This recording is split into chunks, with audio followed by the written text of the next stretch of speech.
Hello guys, welcome back to my channel. Sunday special ఈరోజు మేమైతే fish curry చేస్తున్నాము.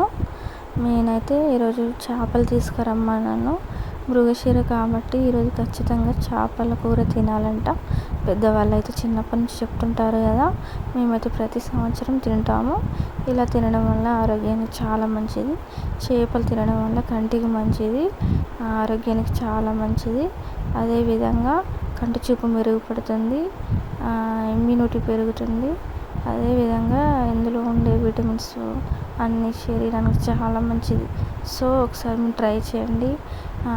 Fish కూర తినడం వల్ల అనేక రకాలుగా హెల్త్ బాగుంటుంది, గుండె ఆరోగ్యంగా ఉంటుంది, అదేవిధంగా ఎముకలు బలంగా ఉంటాయి. ఈ విధంగా మీరు మంచి ఫుడ్ని ఎంచుకోండి, తినడానికి ఇష్టపడండి. కొంచెం స్మెల్ వస్తుందని బాధపడకండి, ఎందుకంటే స్మెల్ వచ్చినా మంచిదే, కానీ హెల్త్కి మంచిగా ఉన్నాయి, అది ఖచ్చితంగా మనం తినాలి కదా. వీటిని తినడం వల్ల ఆరోగ్యానికి చాలా మంచిది. ఫిష్ కర్రీ ఏ విధంగా చేయాలో ఒకసారి చూడండి. ముందుగా కడాయిలో ఆయిల్ వేసుకొని మిర్చి, ఉల్లిగడ్డ, టమాటా, అల్లం వెల్లుల్లి పేస్ట్ వేసుకున్నాను. తర్వాత టమాటాలు వేగాక సరిపడా ఉప్పు, పసుపు, కారం వేసుకున్నాను. తగినంత వేసుకోండి. కొంచెం నాన్ వెజ్ కాబట్టి ఎక్కువ వేసుకుంటే చాలా బాగుంటుంది, స్మెల్ కూడా రాదు. చేపల పులుసు గ్రేవీ కావాలనుకుంటే మీరు పేస్ట్ చేసి కూడా వేసుకోవచ్చు, ఉల్లిగడ్డ టమాటాని. నేనైతే ఇలా కట్ చేసి వేసుకున్నాను. ఎక్కువ కాదు కాబట్టి క్వాంటిటీని బట్టి చూసి మీరు చేసుకోండి. తర్వాత తగినన్ని వాటర్ పోసుకొని కాసేపు టమాటా ఇవంతా పేస్ట్ ఉడికేలాగా చేసుకోండి.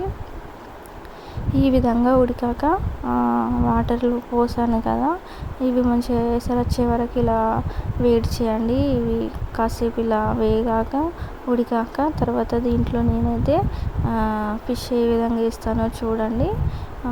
ఎక్కువగా ఈ కర్రీని కలపకూడదు, నార్మల్గా కొంచెం మెల్లిమెల్లిగా గరిటెతో పక్కకు కలుపుకోవాలి.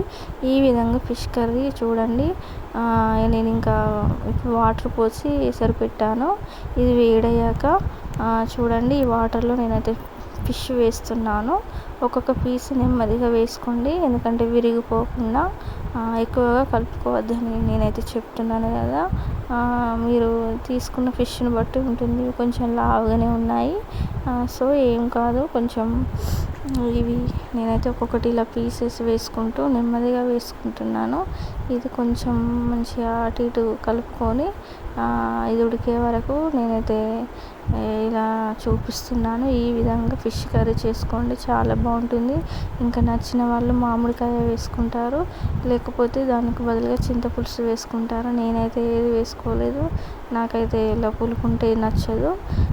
ప్రాపర్గా చెప్పాలంటే ఫిష్ కర్రీలో పులుపు ఉండాలంటారు, కానీ నాకైతే ఇష్టం ఉండదండి, నాకు ఇలాగే ఇష్టం ఉంటుంది.